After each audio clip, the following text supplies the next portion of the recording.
mừng với thánh cao này để chương hương linh Phật tử và kính siêu hương linh nguyện văn bố kiện với yêu đê thanh danh tại chùa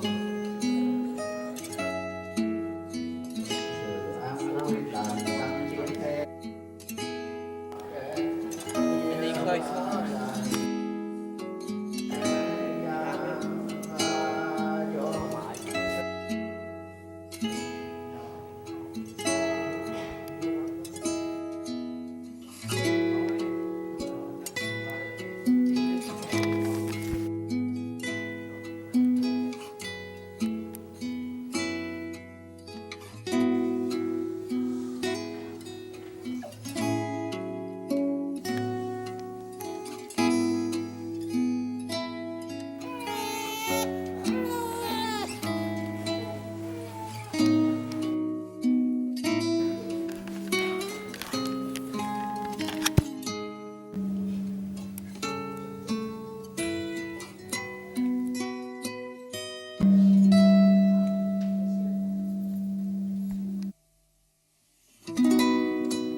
chúng con thân tâm phương lạc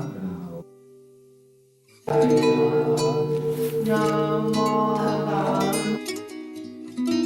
quan lâu đời sống một làm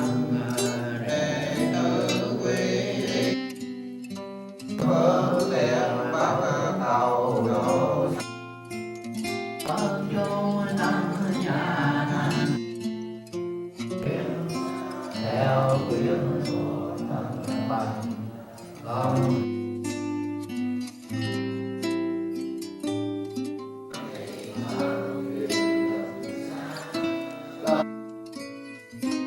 đường